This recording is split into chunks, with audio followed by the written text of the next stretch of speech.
With international TV deals, record pay-per-view numbers, and several role model ambassadors, the UFC has done a lot in recent years to bring MMA into the mainstream and distance itself from its more spectacle than sport past. And while the company hasn't managed to free itself from controversy entirely, they certainly present a more palatable product for the wider masses with the action in the cage. But MMA hasn't always been a codified sport in the West. After its inception in North America in 1993, early UFC events more closely resembled ancient Greek pankration than a regulated sporting event. Bare knuckles, kicks to the head of a grounded opponent, attacks to the groin, and much more were not only tolerated but heavily advertised as part of the action during the early days, with many competitors using the lax rule set to their advantage in the cage. However, despite the relative inexperience of the competitors involved, sometimes the lack of rules led to some truly classic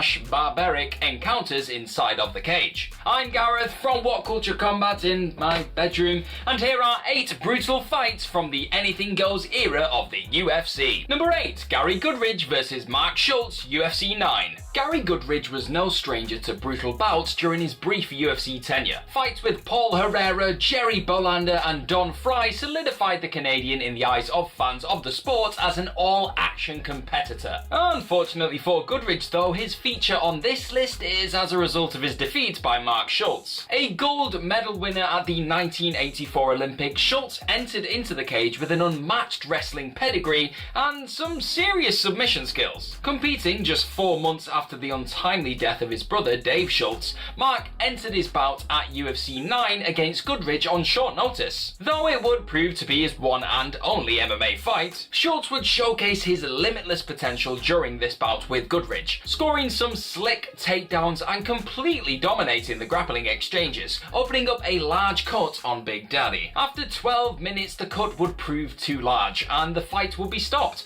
handing Schultz the win in his only MMA bout. Number 7, Royce Gracie vs Kimo Leopoldo, UFC 3. In the run-up to UFC 3, Royce Gracie had seldom been challenged in his burgeoning MMA career. However, Royce's run of unopposed domination would come to an end at the 3rd UFC event, as he faced Kimo Leopoldo. By this time, the formula of Royce securing a takedown, softening his opponent up with strikes, and ultimately securing a submission had become something of a given. So when Kimo stuffed several of the Brazilian's takedown attempts, fans in attendance knew that they were witnessing a heck of a battle. Kimo's strength and wrestling background allowed him to repeatedly deny Royce the opportunity to drag him to the mat, with Kimo even reversing position and briefly taking Gracie's back, which was pretty much unheard of. Royce would end up with the behemoth in his guard, with Kimo defending submission attempts and landing some heavy blows. Ultimately though, Royce would utilise the sparse rule set to his advantage to secure an armbar while grabbing his opponent by the hair and notched yet another submission victory. Yet the brutal battle had taken its toll on Gracie and he would be forced to withdraw from the tournament before the semi-finals. Number 6, Maurice Smith vs Mark Coleman, UFC 14. By using his unmatched strength and impressive wrestling pedigree to physically dominate opponents,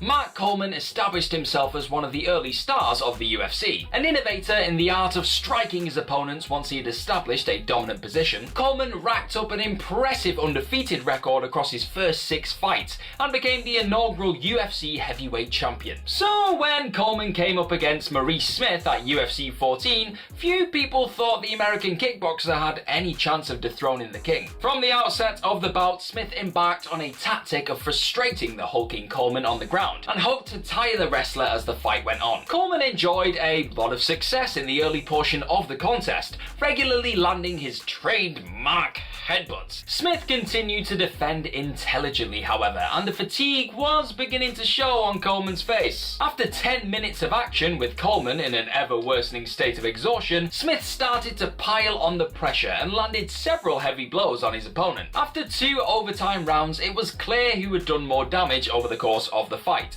and Smith was awarded the decision and the UFC Heavyweight Championship. Number 5, Zane Fraser vs Kevin Rosier, UFC 1. Though the first UFC event would later become iconic for the dominance of Brazilian Brazilian Jiu-Jitsu and the inception of the rivalry between Royce Gracie and Ken Shamrock, it'd be wrong to forget the contributions to MMA of the other fighters featured on that card, though neither possessed the skills or lineage of a Gracie or Shamrock. When Zane Fraser fought Kevin Rossi at UFC 1, both men entered the cage with zero intention of backing down. The pair brutalized each other from the opening bell, with Fraser grabbing an unconventional Thai clinch, controlling Rossi by his hair and landing several knees. Adept in the Homer Simpson school of fighting, the late Rossi absorbed punishment until Fraser was completely exhausted, before initiating his own offense. Rossi pushed his opponent into the cage wall, then punished him with stomps while holding onto the fence until Fraser's corner threw in the towel. At 4 minutes 20 seconds, the bout was the longest in the entire event by some distance,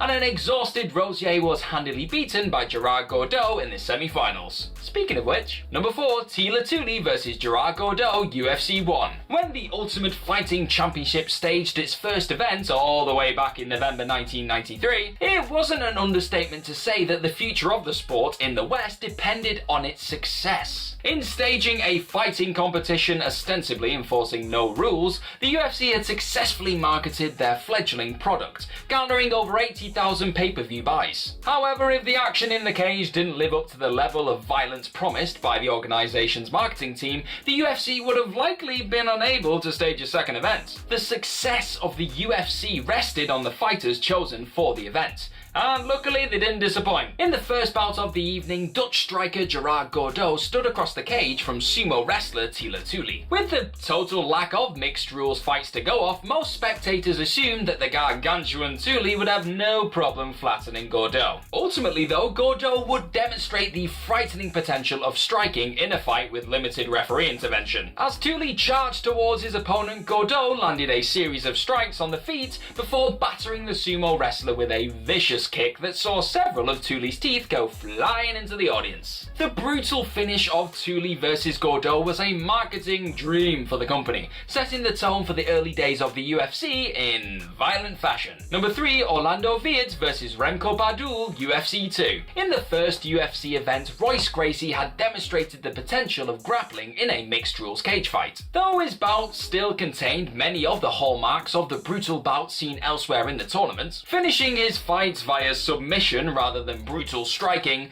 led to many thinking that ground fighting was a gentler way to navigate the early UFC. That perception ended at UFC 2. To provide Gracie with an opponent with some grappling nous in the second event, UFC organizers invited Renko Badul to compete on the other side of the bracket. Badul, a black belt in judo, may have adopted a similar style to Gracie, but his 6'4", 260-pound frame made him significantly stronger than the Brazilian in the cage. That was demonstrated when Badul faced Orlando Viet in the second round of the UFC 2 tournament. Badul wasted no time taking the fight to the mat and locking his opponent in the judo scarf hold position, crushing Viet to the mat. After pinning his opponent for long enough to have earned the victory in judo, Badul seemed to have a eureka moment in realizing that he could now combine his grappling skills with strikes to his trapped opponent, and proceeded to unleash a barrage of elbows that made a chilling sound as they bounced off his opponent's skull. Badul had inadvertently established himself as a pioneer of the ground and pound technique,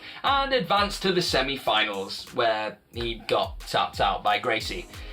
But he did really well before that. Number 2, Marco Ruas vs Paul Verhoeven's UFC 7. The MMA world was exposed to a talent of unprecedented proportion when Marco Ruas made his debut in the octagon in 1995. A lot had changed in the years since the debut of the sport in North America. Though still sparse, the rule set had grown and become more prohibitive. The Gracie family had departed following UFC 5, and the sport had begun to make the wrong kind of headlines as lawmakers in the US attempted to shut down fights all across the country. However, in his performance at UFC 7, Marco Ruas would lay the blueprint for the modern mixed martial artist by demonstrating his proficiency in several styles of combat. In his first bout with the aforementioned Renko Badul, Ruas exhausted his opponent, forcing a submission due to position after more than 10 minutes of fighting. In Ruas's next fight with the giant Paul Verhoeven, he would demonstrate the brutal efficiency of his potent mix mix of striking and grappling skills, chopping the much larger Varelans down with stinging leg kicks. Sporting several seriously large welts on his leg, Varelans tried to tackle his opponent, but his attempts were in vain. After absorbing 2 final chop kicks, Varelans collapsed to the mat and was quickly pounced upon by Ruas, forcing referee John McCarthy to intervene. Number 1, Mark Kerr vs Moti Hornstein, UFC 14. Moti Hornstein may have just had the worst look in UFC history. Making his debut at UFC 10, the Israeli Krav Maga expert had the misfortune of being drawn against NCAA Division I champion wrestler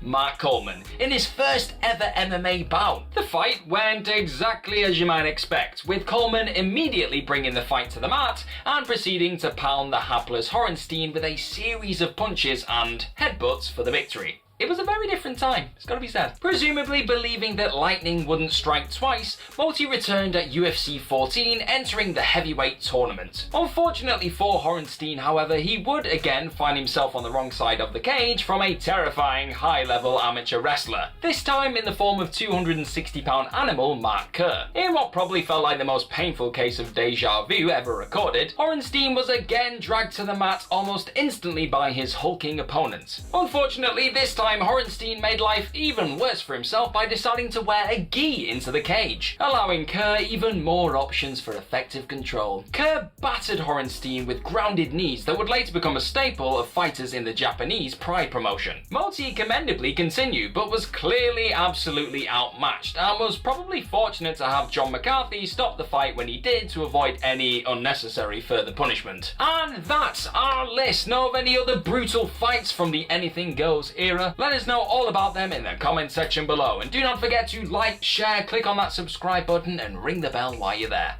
Also, be sure to head on over to WhatCulture.com and click on some more brilliant articles just like the one this video is based on. I have been Gareth from WhatCulture Combat, coming to you from my bedroom as always. I've now got a bald head if you didn't know, and hopefully I will see you very, very soon.